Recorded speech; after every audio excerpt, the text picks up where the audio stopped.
Sweet tea, have fun. 5, 4, 3, 2, 1. Happy New Year. Oh, sorry. Hey guys, welcome back to Liquidation Motivation is our channel, our YouTube channel. We're live today on Facebook, Twitter, Instagram, all the above, broadcasting on 8 different channels. So if you have any questions, comments, put them down below in the comment section. I'm here today with Esteban and Paul answering all your questions. Our channel is about eBay, Amazon, buying and selling pallets, buying and selling truckloads, bin stores, which is my favorite liquidation store. We have the world's largest consignment shops, but most of all, building wealth, taking your excess money, put it into an appreciating asset and becoming rich. And being rich is a journey. I believe it's a 20-year journey, and you need to start that journey today. The minute you start that journey, you're going to get there. And you know, I'm so envious. I was thinking today, I'm so envious of these young guys like Damien and Colton, right? They're like 25 years old getting into this business. And, you know, they're so young. They have such a great path ahead of them that they're going to be there, man. They're going to be there 10, 15 years before I got there. So I'm very excited about the young guns. You know, I want everybody to know this. So I turned 50 this year because I always do that in my mind, like Gary Vee, right? I don't know. I think Gary Vee's like 47 and he's worth like, I don't even know what, $100 million. Or Grant Cardone is 55. You know, always when I watch these guys, I'm like, you know, I got 5 years to get to his level, right? Because he's 5 years older than me. So I'm 50 and, you know, my wealth has grown a lot in the last year because of selling some restaurants, you know, building wealth, opening my new stores. And, you know, I could be 1 year away from trading this all in and going to do a passion project. So at the age of 51, I might be able to just quit all the things I do in my life and go do a passion project. And my passion project is to make sure that nobody in the world sleeps on a dirt floor. And that I believe that the crypto world is so generous that we can bring so many people out of wealth because our wealth is growing at such a fast rate. And so that would be my project that I would want to go work on. But everybody can get there. Everybody needs to get on the journey, start the journey, you know, and then 20 years, you can stop and do your own passion project. But, you know, in the meantime, you shouldn't be trading your time for money. You should be trying to build wealth, trying to invest in appreciating assets, finding real estate, finding precious art, comic book, NFTs. I don't know. I mean, I own some NFTs right now, which I never thought I'd own, only because I'm in a relationship with a business partner, with a tech guy, and he keeps buying them, and you know, I'm just okay, whatever. You know, I'm leaving it up to him to buy them, and he's spending money on NFTs. But I just, you know, for the most part, I don't get these like cartoon NFTs that are selling for $1 million. I don't think in the future I mean, I don't know, maybe, who knows what, right? I understand NFTs because I think there's a huge value to NFTs. Like music will be an NFT in the future, you know, baseball cards will be an NFT. Your license, you shouldn't have to carry a license anymore. Why can't I just show you my license on my phone? That's not my phone, this is my phone, right?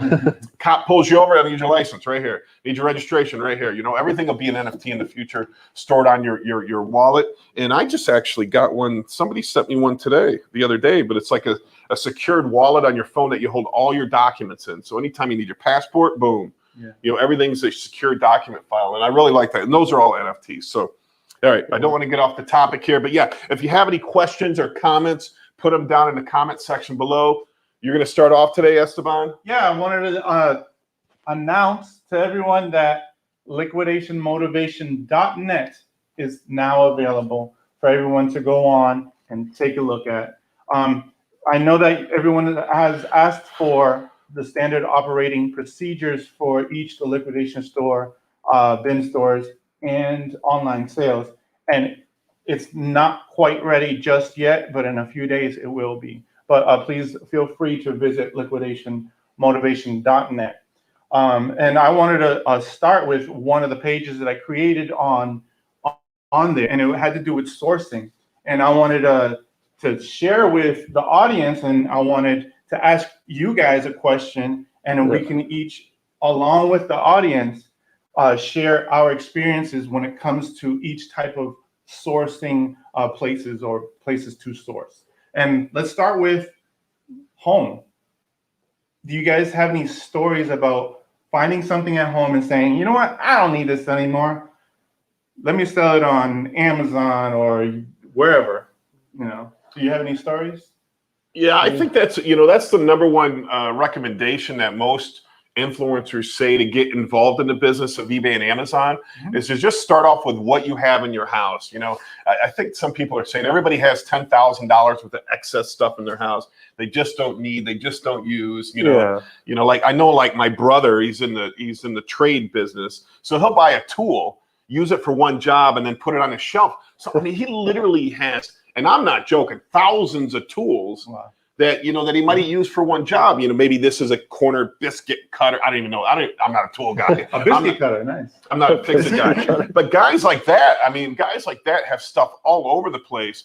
That one of the things the other day, my wife, who's an avid shopper. I hope she's not watching this, but she's an avid shopper. She's a spender. She has a closet full of clothing. Like she wouldn't have to change her clothes, or she wouldn't have to wash a thing for probably a year if she wanted to.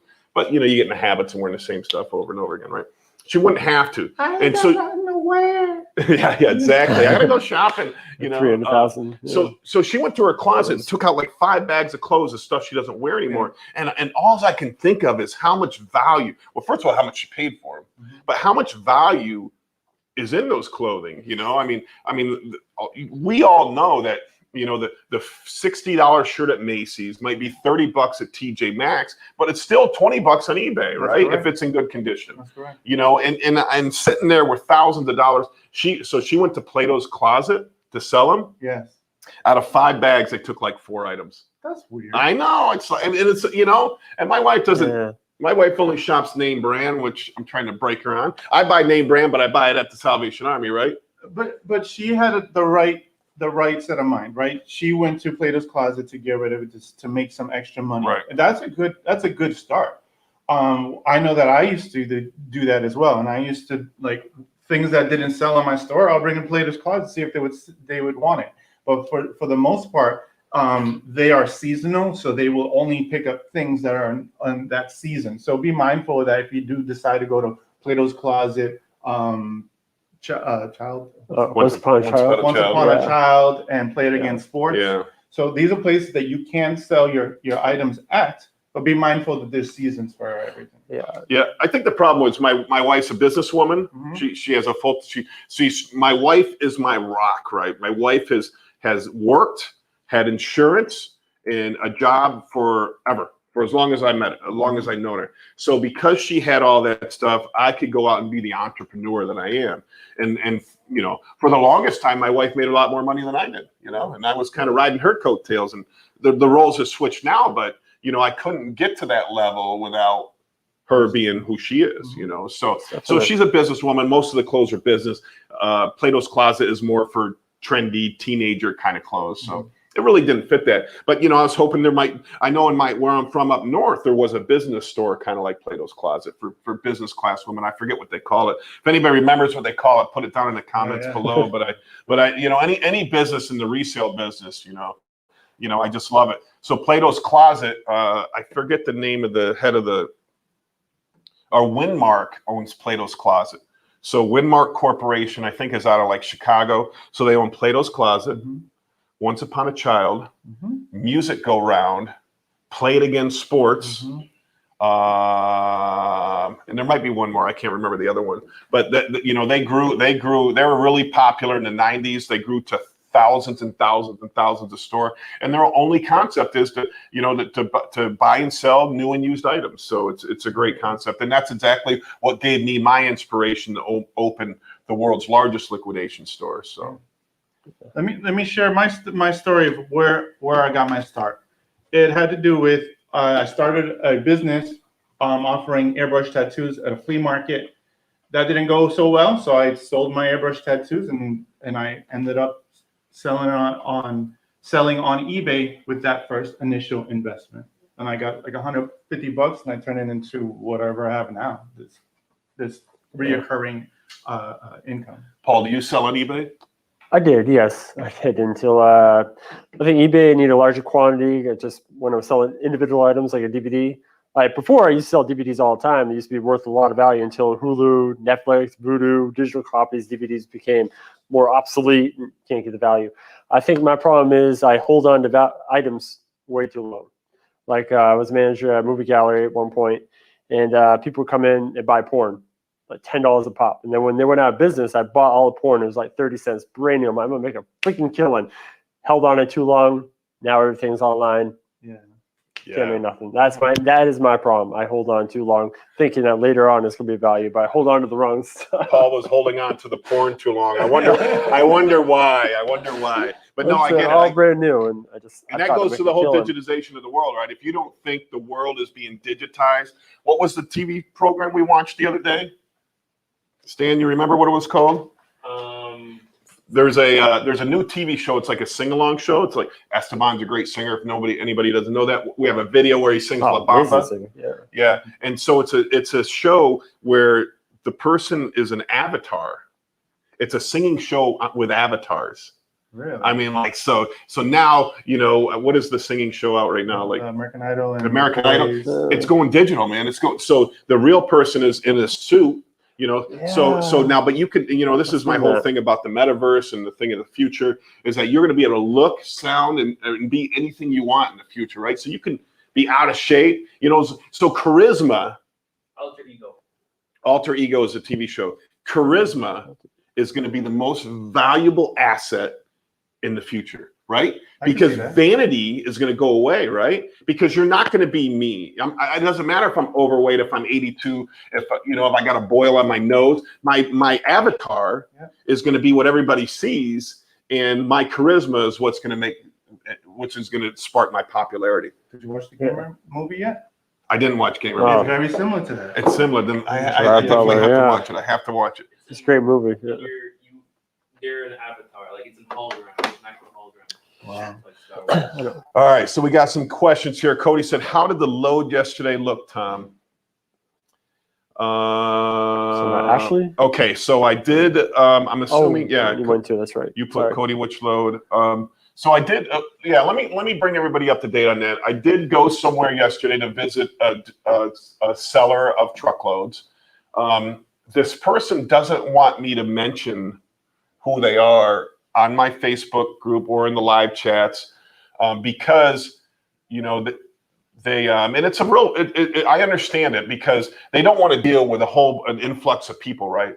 And so you got to remember this as a new pallet seller, a new truckload buyer, that these big guys don't want to talk to you, right? They don't want to talk to you because they don't want to explain the business to you. They don't want to sell you a truck and you're going to complain that one pallet, was missing 6 items. They don't want to do that. They want to have seasoned buyers that understand, they know you got to make money and they know they want you on a regular. So they'll give you a better deal if you're a regular buyer and they just don't want to deal with everything else. So what I'm hoping is I ordered a bunch of loads from them yesterday and they'll be coming in soon. And if it works for me, then I'm going to try to buy out their whole line. And if I can buy out their whole line, hopefully, I'm trying to figure out a way that we can offer them to other people without me brokering them, because I don't want to broker anything. I'm not in the brokerage business. So, and this is really where the whole Bin Store Co-op group comes together, is that if I can find loads, that we can offer to the group where there's zero brokerage fee, it's a benefit to everybody in the group, right? But the problem is that I would have to pay somebody to manage that, to set up the shipping and all that kind of stuff. And so there would have to be some sort of small fee in order to make that work. So I'm trying to run that through my head. If anybody has any ideas, feel free to reach out to me. But, if I can lock down this inventory, it's only going to be good for people in the Southeast. But they have warehouses in Florida and in Georgia, and they have a lot of great product. But remember, you just can't knock on their door and get in there. They don't want to talk to you. They don't want to talk to new people. So that's why us forming a group together, would really benefit everybody here in the group. And, that's where I see the direction going. Right now, really, Bin Store Co-op is just to offer advice, but that's where I see it evolving into, is hopefully we can get everybody together. We can get rid of, remember, if you look in Bin Store Co-op, there's a broker that tried to rebroker a load from Excess Limited and added $6,000 onto that. $6,000 onto the load. So you know, the benefit of us coming together, let's say to join Bin Store Co-op in the future, it's $1,000 annual fee.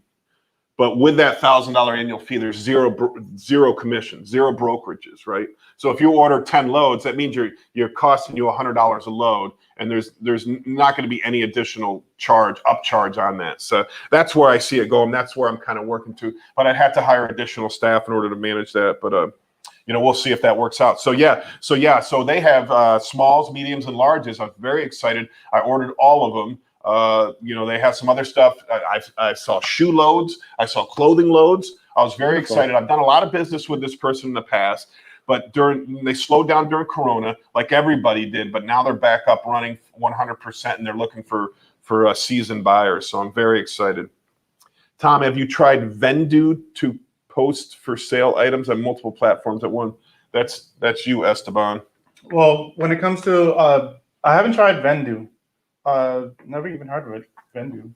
But what we do is we just have VAs log into different accounts, and we use a software called List Perfectly, and it allows them to take items that we have listed on eBay and cross-post them onto other platforms like Facebook Marketplace, Poshmark, Mercari, and quite a few others. I'll take a look at Vendoo. I'll see if that's something for us as well. Thanks, guys. Yeah, those softwares are very valuable. But I mean, so what we like about InkFrog, right? InkFrog doesn't list on other. It really just manages your listings, right? Well, InkFrog allows us to cross-list on Shopify and eBay and Amazon, but it would be if you have your own merchandise, if it's on Amazon. So I wouldn't use InkFrog for other platforms such as the ones I mentioned, like Facebook Marketplace. I would use List Perfectly for that. So should we have all of our eBay listings on a Shopify store? We could do that with the click of a button. We can do that, and that is the reason why we're working on creating a better website for Resale America. That's a good idea. That's a great idea. Because then I think the only fees you pay with Shopify is the credit card process. I mean, you pay your monthly fees, and then there's a 3% credit card processing fee. I think it's $30 a month, and then Yeah.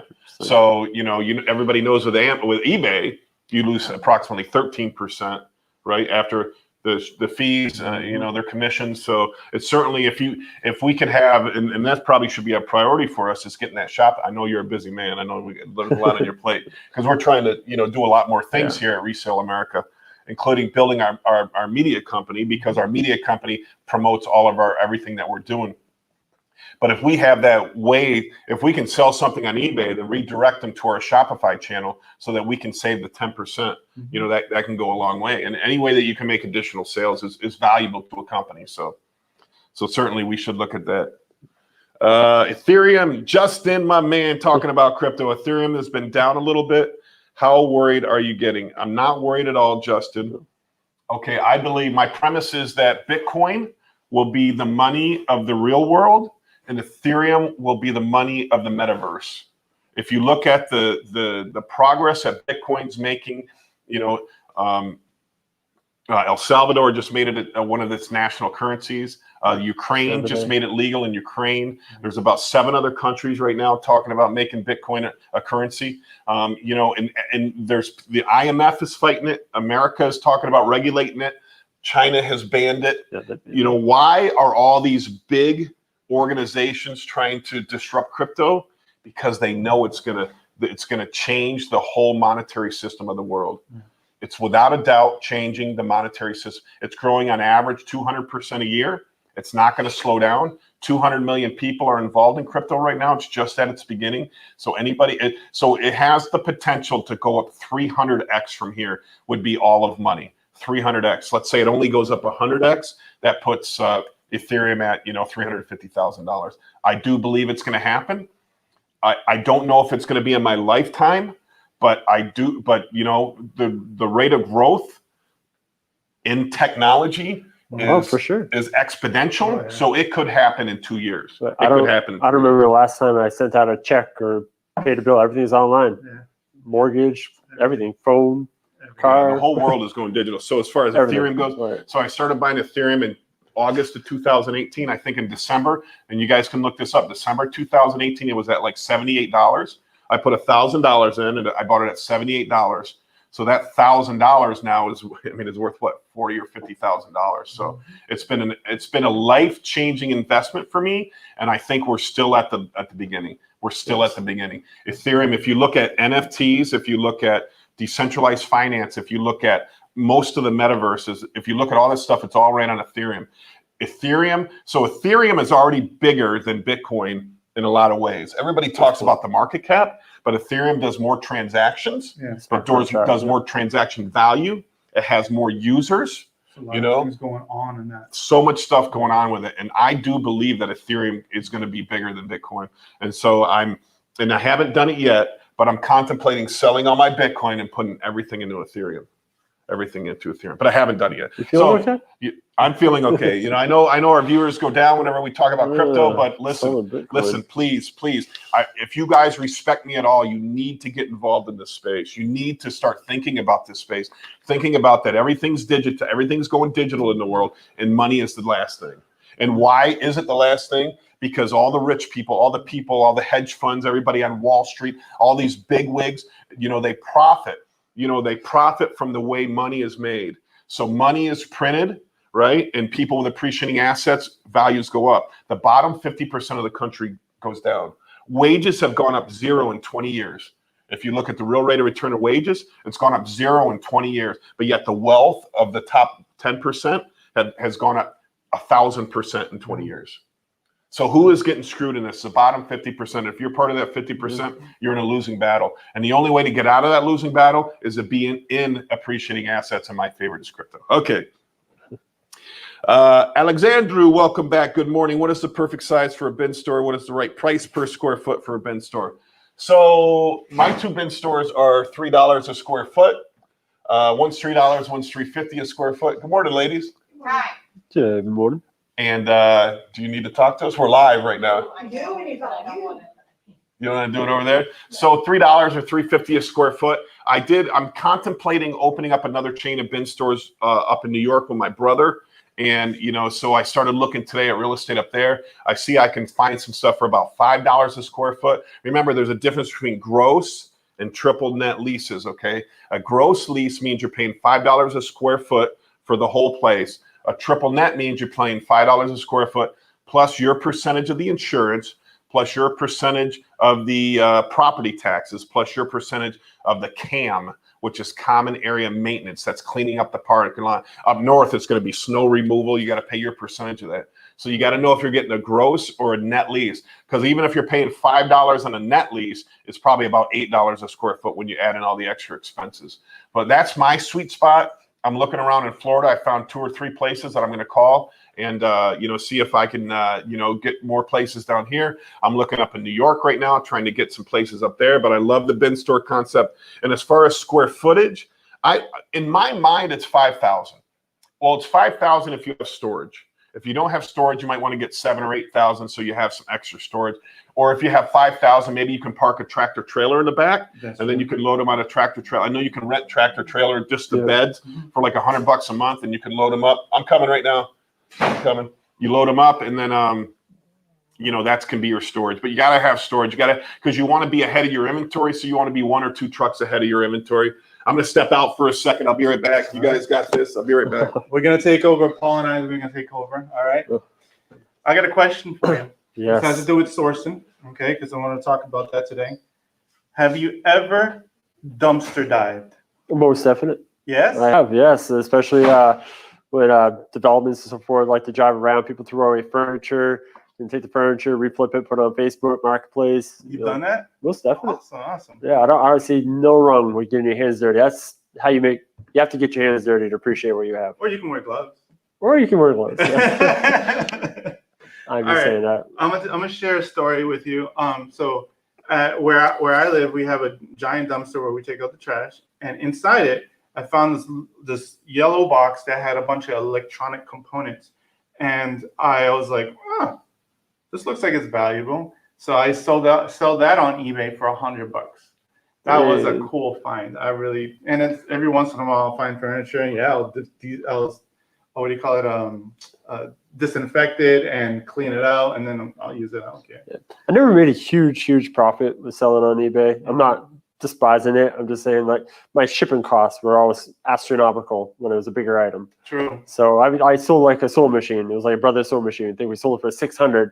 Then we paid like $80 to ship it. So when it Yeah. shipped correctly, then the fees and then the transfer fees. And That's true. so I mean, Yeah, we always there's have nothing wrong with eBay. I just yeah, we always have to take that into account when it comes to pricing. the fees. I think the coolest thing I found at a yard sale, this lady's grandfather was in World War II. Of course, World War II between 39 and 45, and he had this book of all postcards, and they were filled out and so forth, and it had all Adolf Hitler in it. Whoa. And some of their postcards had like children sitting on his lap and so forth, and which is really unorthodox because Adolf Hitler is, of course, a germaphobe, and Yeah. so I think that's going to be some value at one point.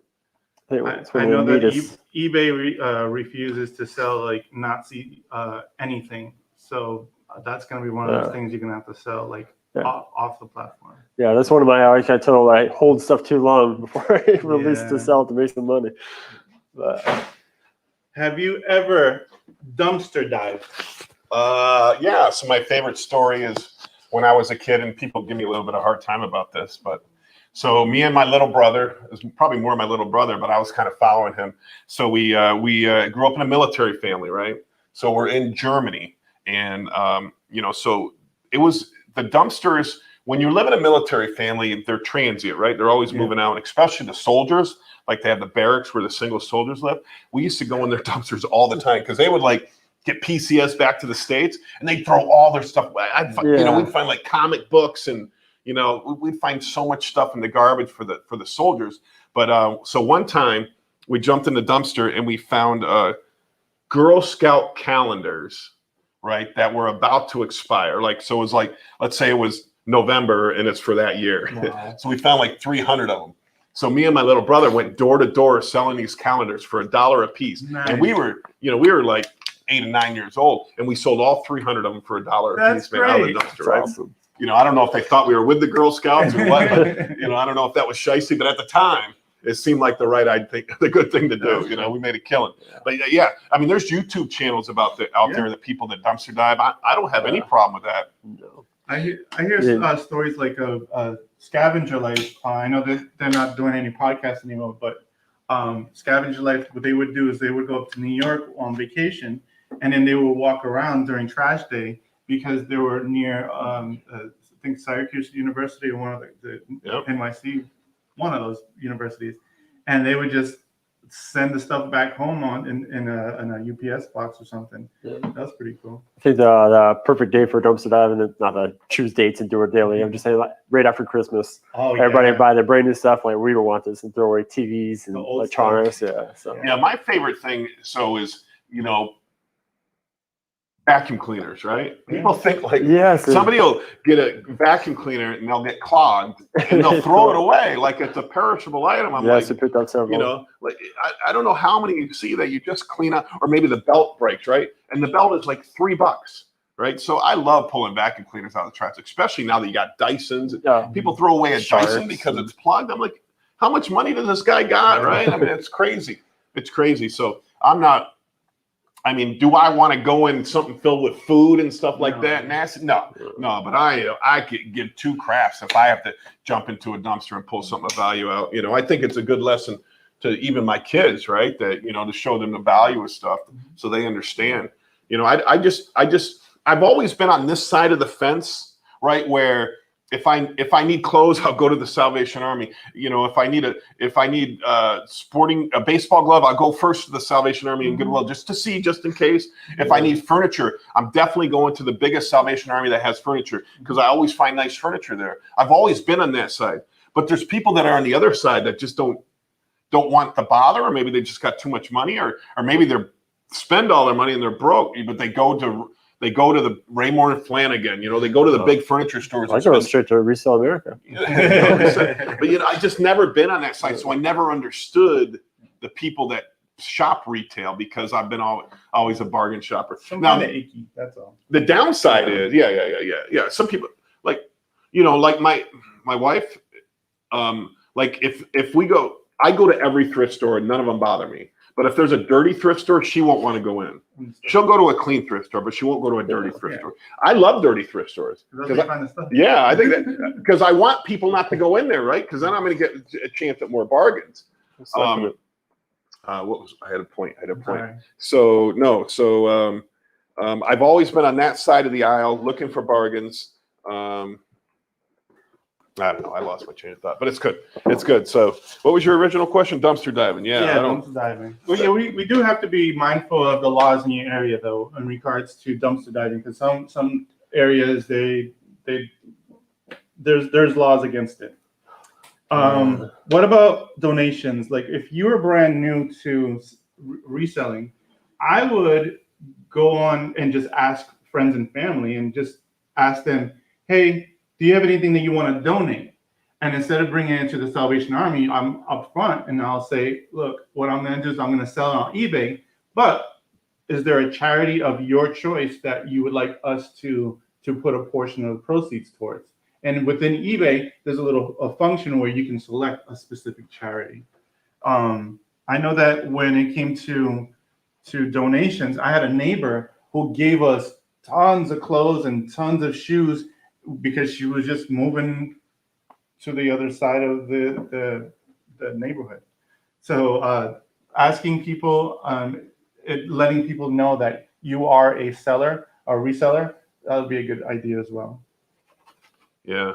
Another thing is what I like to buy also is yard sale leftovers. Yeah. And my whole premise is this, is that the majority of stuff, okay, what sells at a yard sale? Stuff that's priced, which is a good value, right?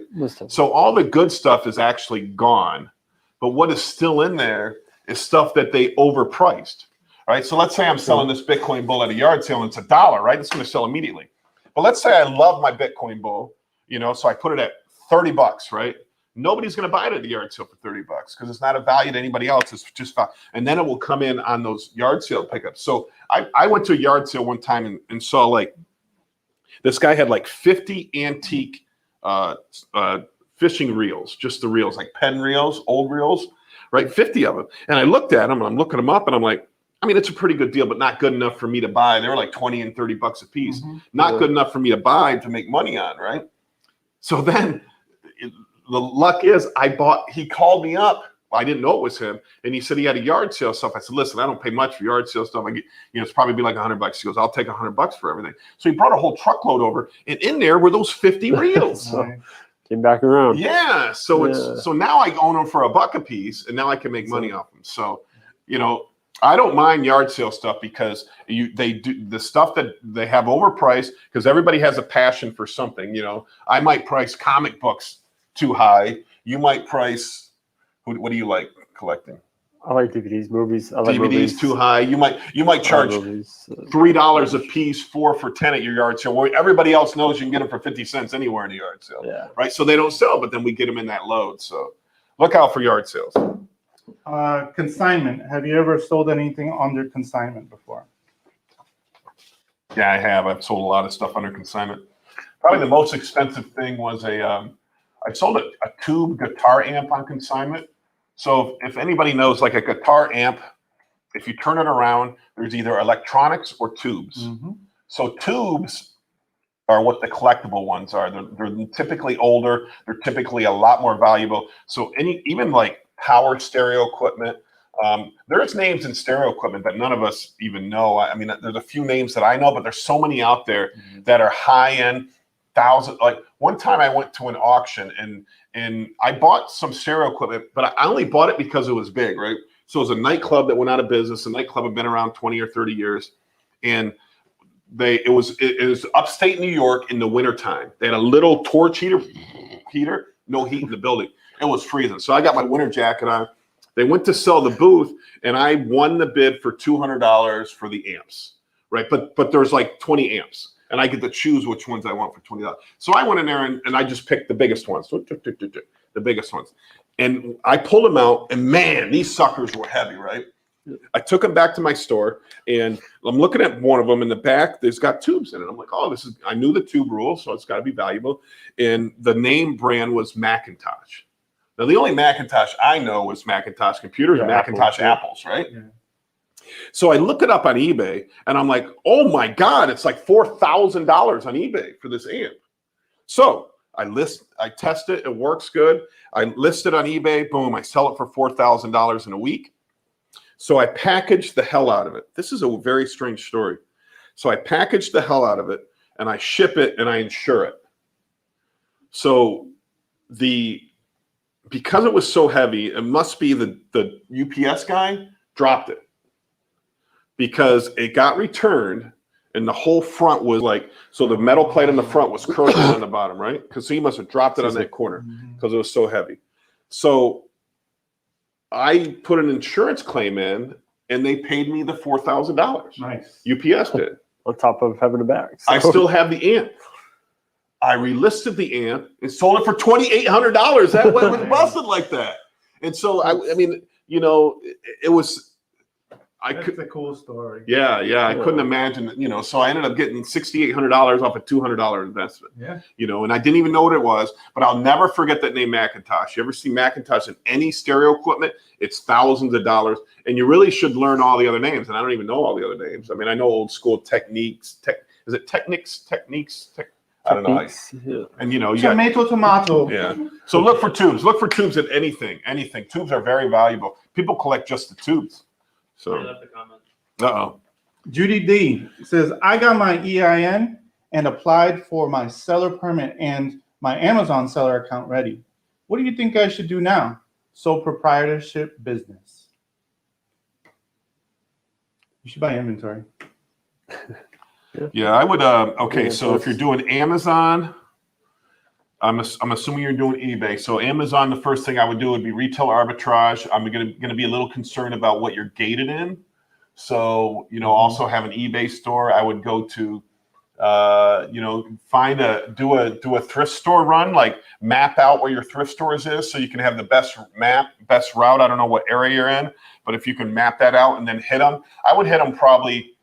I mean, depending on where you are, like down here in Florida, you can hit them every day. There's new merchandise every day. Mhm. Up where I'm from in upstate New York, you know, I hit them like once a week, but I'd make that run and I'd end up with hundreds and hundreds of items that I could sell. Now you can go into one thrift store and like get nothing, but then you can go in another one and end up, you know, it's just opportunists, right? It's an opportunity when you walk in there. You just never know when they're putting something out, never know when you can find that bargain. So if they're a high volume thrift store, you know, there's a gentleman at the Goodwill next to my house that I've done a lot of videos on. He's there all day. That's his full-time job. He just walks, and then when they bring out the carts, he goes to the carts. Yeah. That's his full-time job, is sitting there all day long. Just retail arbitrage. Yeah, because you know, I live in the area I live in is very nice, and they get a lot of good donations, and you know, so he just waits for those donations to come in. You know, and then he scans all the books, DVDs. I would definitely recommend, number one, if you are going to sell on Amazon, take one day or two, spend it in one, go to the department store. Everything's there, right? In all categories. So you have your seller app, and go in through the entire store and scan everything, whether you decide to buy it or not. This way it allows you to see which areas you're ungated on and which ones that you're gated on. Those that you're ungated on, now you can start focusing. Okay, now I don't have to look at the electronics store, the electronics section, because I know that I'm gated there.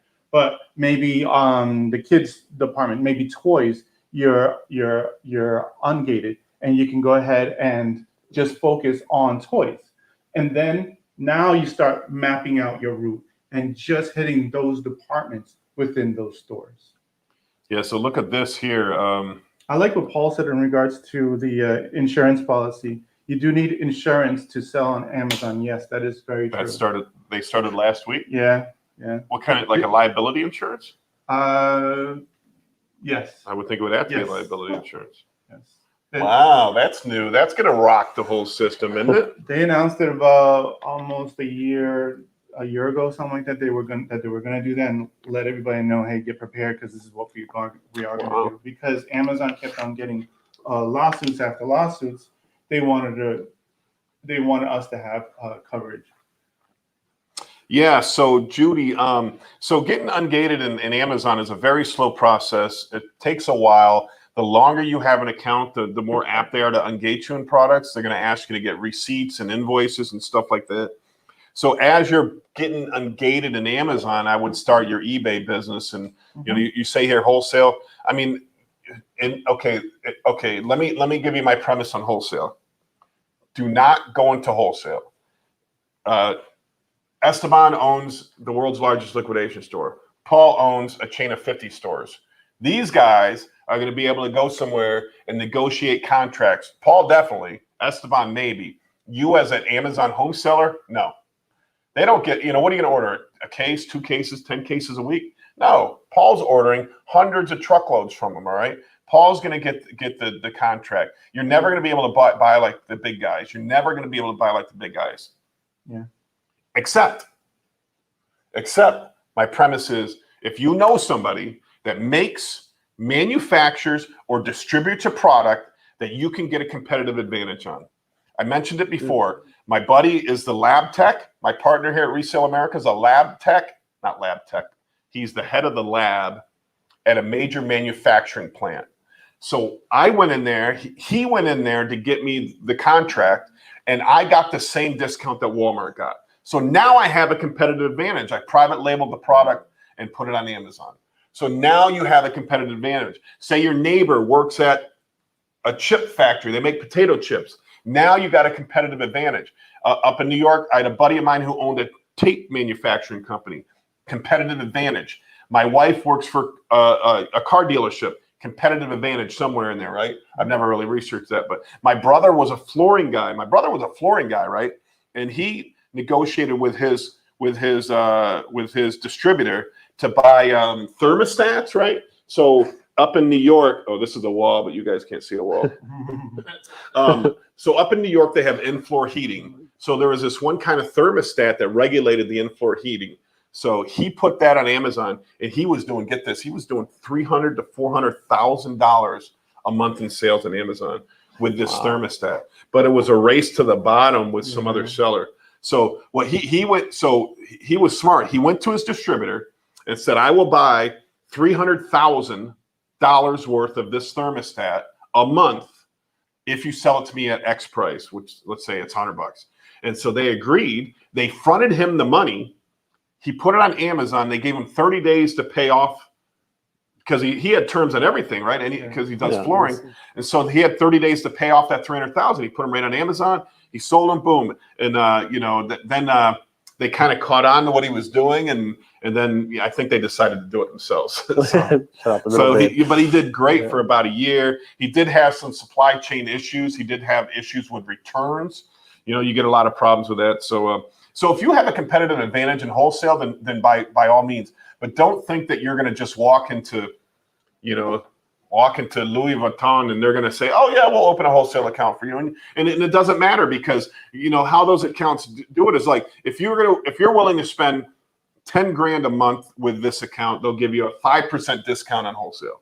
If you spend 50 grand, they'll give you a 10% discount. If you spend 100 grand, they'll give you a 20% discount. But if you spend $1 million, they'll give you a 30% discount. So whoever spends the $1 million is going to be the leader in them. They're allowed to sell it cheaper than anybody else. So unless you're going to be this high volume buyer, don't even bother doing it. And I try not to be negative on this, but just find a competitive advantage in some sort of product.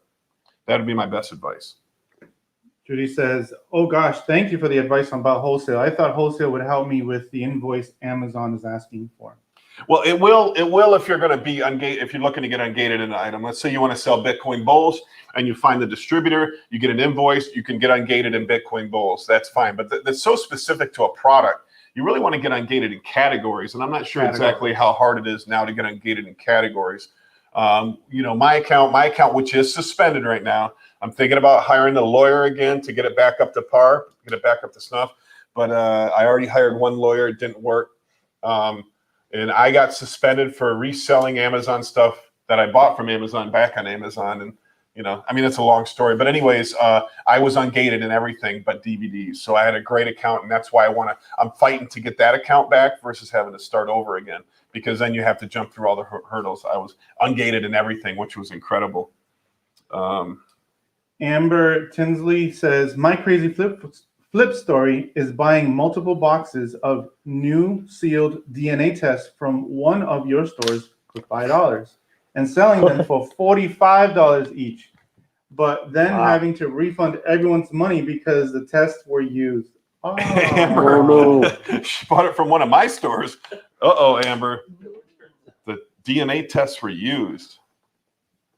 That's kind of crazy. Yeah. New sealed DNA test used. How is Yeah. that possible? Yeah, no, it doesn't. I don't know, because the Wow. tests were used. Maybe they're outdated or something. Mhm. That's kind of weird. You know, Amber, I'm always looking to make people right. I think my customers and my employees are my number one asset. So, you know, if there's ever a time that you have issues with anything we do, we're always willing to talk and try to work it out with you, even if I have to take a loss.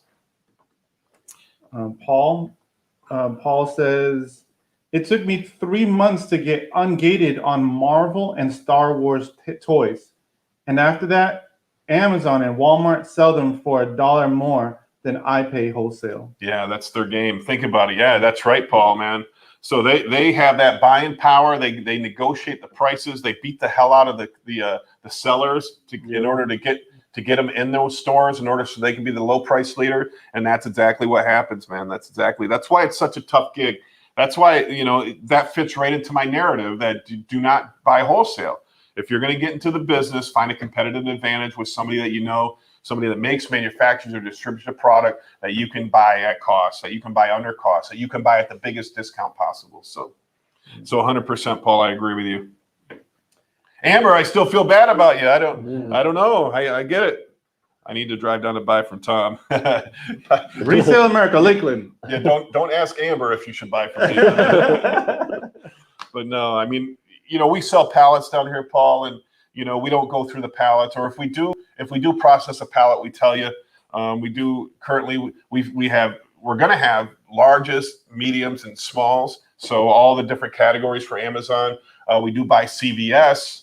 You know, we're trying. We don't want to be in the pallet business, but because we're trying to lock up some contracts. We have no choice but to sell some of the pallets, and people are making money off them. People are making money off them, and I'm constantly looking for new and better inventory that helps us, that helps the customers, that everybody can win on. So thanks, Paul. I would love it if you want to buy from us. All right, what do we got next? All right. So do you have a cool flipping story in regards to flea markets? I know that you told one, but do you have another? Flea market. So, you know, I'm the kind of guy that. How about tips? Yeah. So I like, especially because I'm in the reselling business. Okay. So at the flea markets, there's different kinds of clientele, and you can normally tell by where they're located in the flea market. So most flea. You mean sellers? Vendors, yeah. Oh, So most the vendors that are there every week, the vendors that bring in, are normally locked into the inside booths, right? And then you have the people that are kind of transient. They set up every week and they're dealers, And then you have the outside, which is normally the tarp sellers. Yeah, they normally Yes. found an opportunity and are looking to capitalize off an opportunity.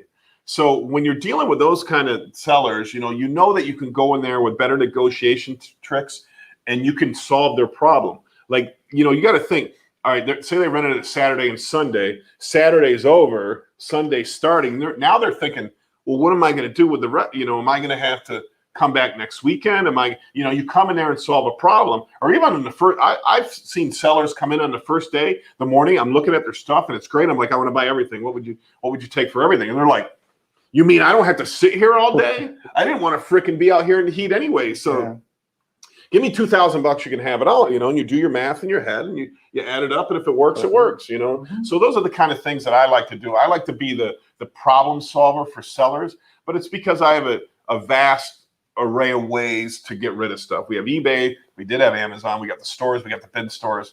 So we have ways to get rid of stuff, but that's what I like at flea markets. Other than that, you got to think about, I always use the concept that some people don't know what things are worth. Even at a thrift store, there's one person in the back. Let's say I'm pricing stuff, right? And I'm pricing a baseball glove. I know sports, right? I know baseball gloves. I know baseball bats. I know tennis rackets. I know all that stuff. Okay. But then somebody brings me a ceramic doll. Mhm. Yeah, I'm gonna slap $1.99 in that thing. $1.99, right? Because I don't know anything about it, but yet it might be, or a teddy bear, right? $1.99, and then it ends up being a Boyd's or whatever what was the old bear that's worth thousands of dollars? Teddy Ruxpy was it? No, there was one like made in Germany. It had the tag, and anyways, if you guys know what bear I'm talking about, had the tag in its ear, I think, made in Germany, and they were very popular. I don't know anything about those bears, that kind of stuff. So remember, everybody has that problem. Everybody has that problem. So I'm good at sports. So when I go to a flea market, I like to find sporting goods. So for example, everybody will sell baseball gloves for $5, or $5, $6, or $7, right in that range, right? But you can negotiate them down to $5. And you look, and they got a bin of baseball gloves. So I pull the 40 gloves up. And I know this is a $50 glove. I know this is a $30, and I pull out the good gloves, negotiate a deal, and buy those because I know that product. And that can go for anything. If you know your products, you can find value anywhere in a flea market. Sneakers. You go up to a booth, right? Sneakers. Everything's $10. Everything is $10, right? And they got 1,000 pairs. They don't differentiate between the running sneakers that are $300.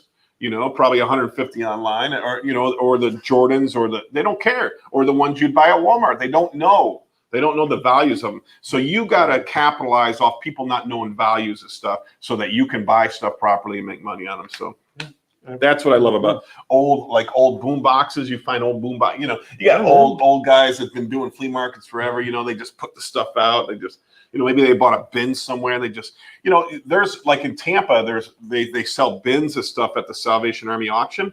So you buy the whole bin for $40. So, they don't care if they get 50 cents for each item out of that bin. Even though something might be worth $100, they're just looking to make money. They're just looking to be able to buy another bin next week. Yeah. So capitalize off that if you're in the flipping business and, make money. Make money. Yeah. I had a guy sell me a box of electronics. I had no idea what it was in there. It looked vintage, and he was like, "Here's a crate of electronics. I'll take $5 for it." And I'm like, "What?" "Yeah, I'll take $5 for this whole thing." And I was like, "It's just $5. Here you go. Thanks." And then I go home. I sell each piece for $15. I made almost $100 off of that one transaction. That was pretty cool. Beautiful. Do you have a flea market story? I wouldn't say flea market. I don't go to flea markets buy something just to flip. I like going for personal use, to buy household items and so forth, and also to look at prices where people are selling stuff at, to stay competitive when we do price stuff. And I have yard sales and so forth. Like the value of what stuff goes for. I like looking around. I like keeping all eyes around. I think my weakness for buying and selling would be purses. If I was a sell purse, I don't know. I couldn't tell you couldn't tell the difference between a real and a fake. I mean, they all look the same. I mean, but I don't go there to reflip.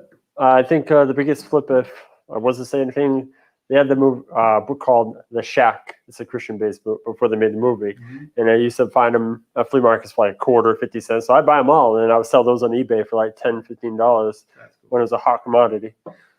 But all right, Paul said, I only have a pickup. Can I buy a pallet and unload the boxes to my truck? And anything available this week? So what do we have available this week? We have Amazon Smalls.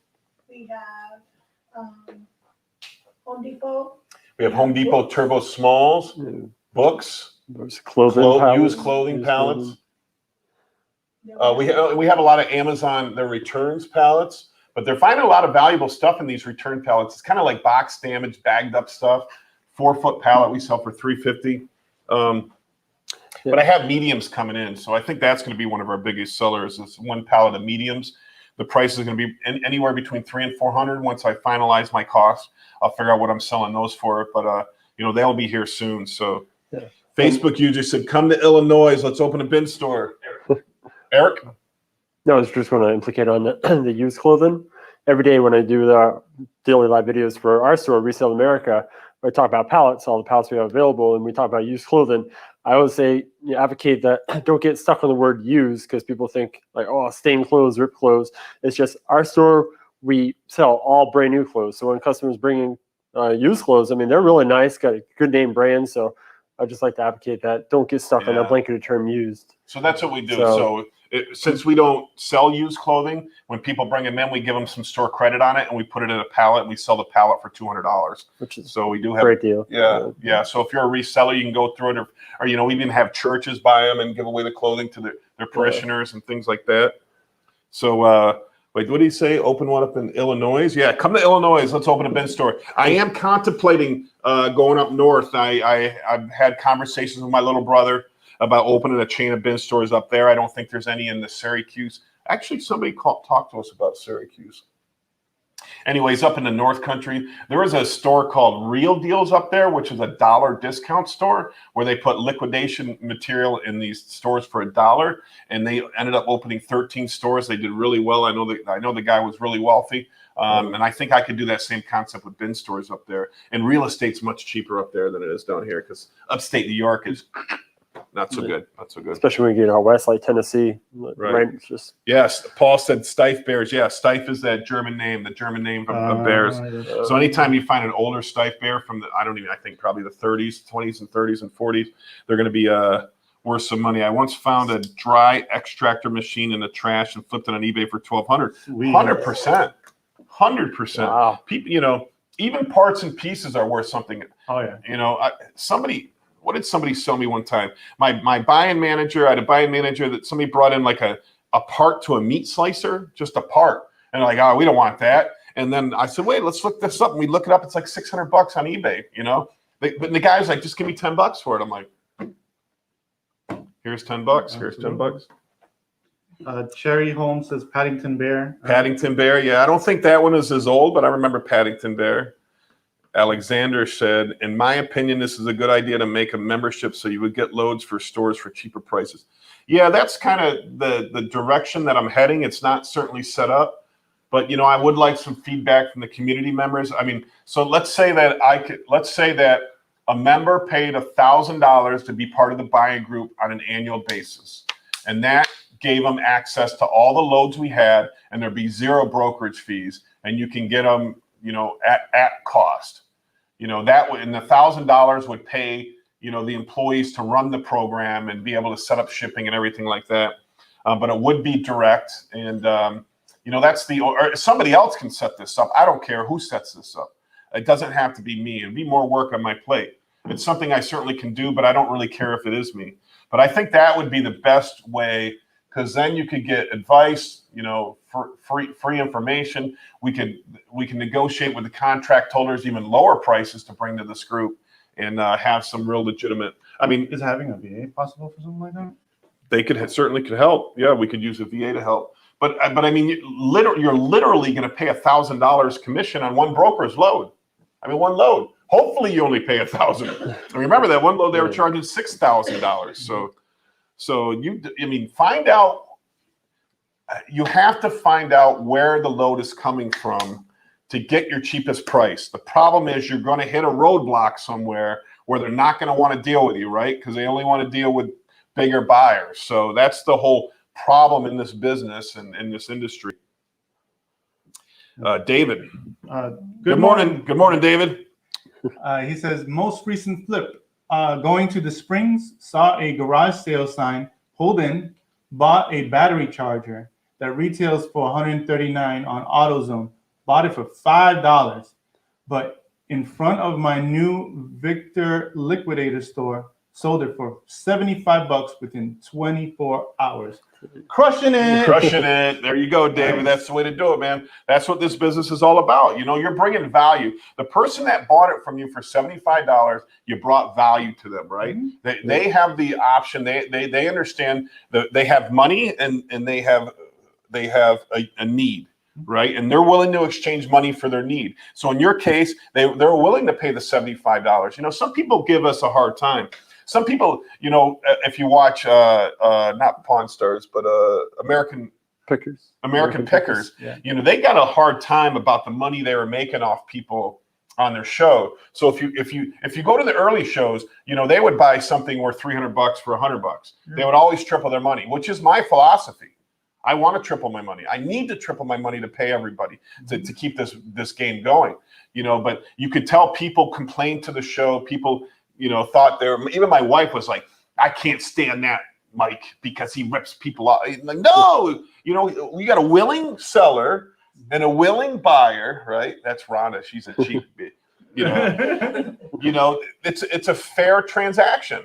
When I go put $1,000 on black and roulette and I lose it, nobody comes up and says that was unfair, right? No, life is unfair. If you have two willing people and it's a transaction, somebody makes money on it, that's good. But now if you look at the show American Pickers, they're like, say it's $1,000 item, they're offering like $850. I'm like, there's no money in that, but they're just trying to look good for the TV show. And let's say they value something at $1,000 and they pay $850 for it, and then they go sell it for $3,000. They end up calling the people back and like, hey, we're going to give you another $1,000 for this because we feel bad.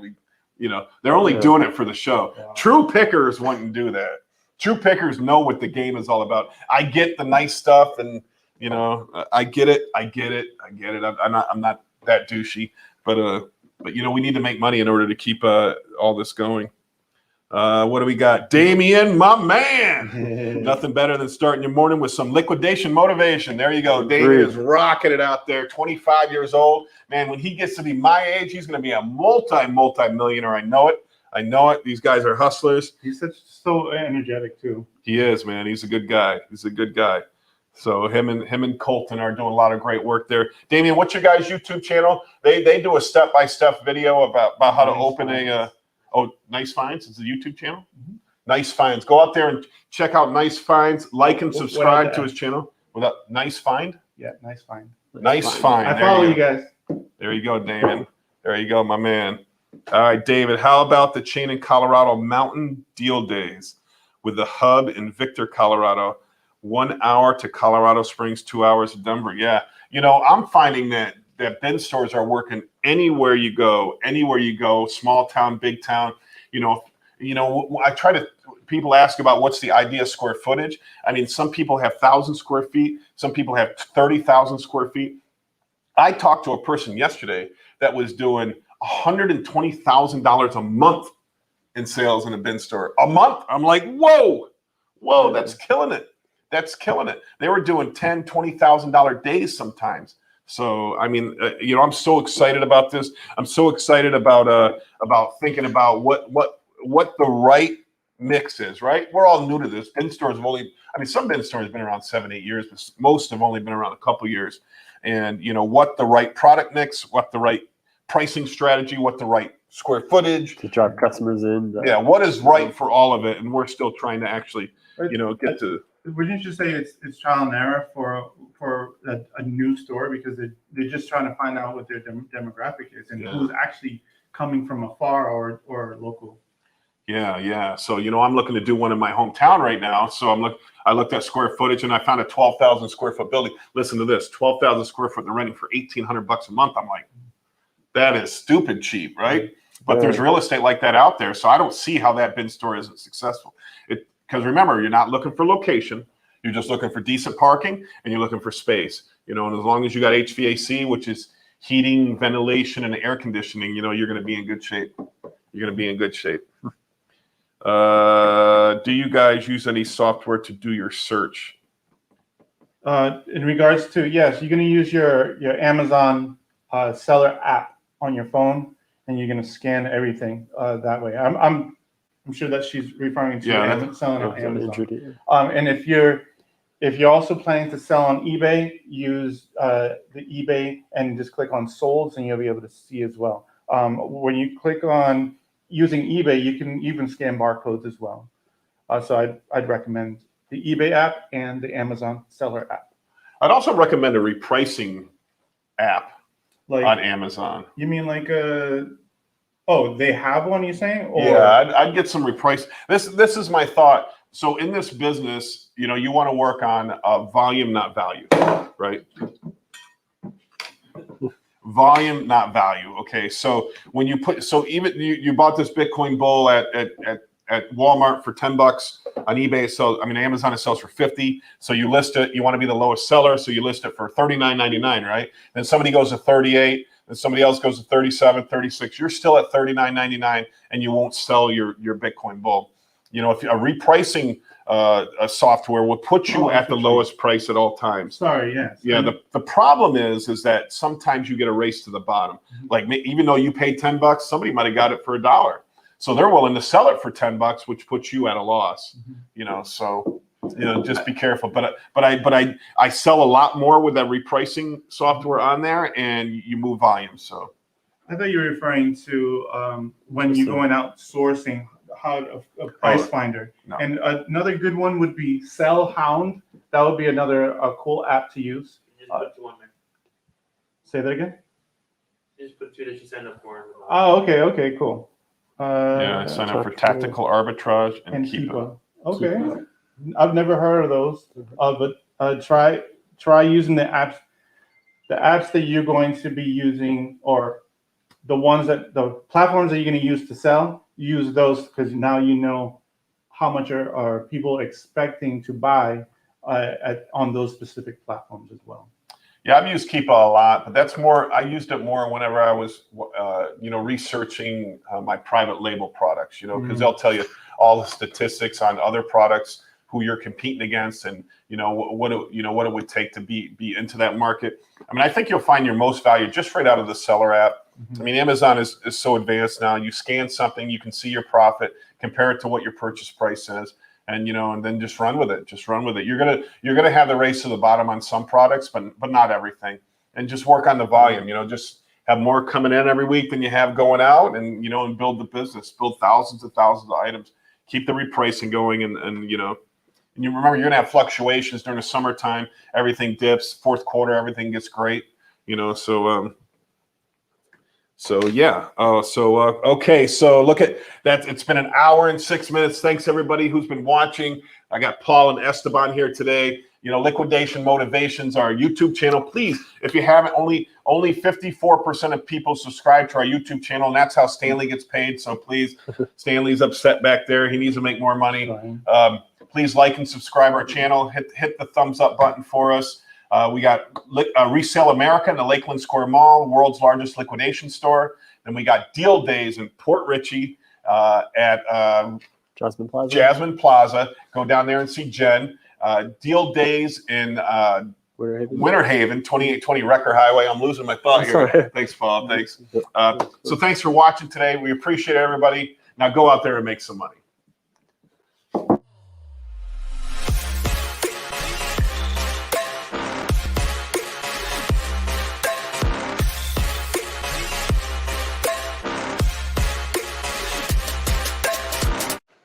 Are you okay? What is she doing?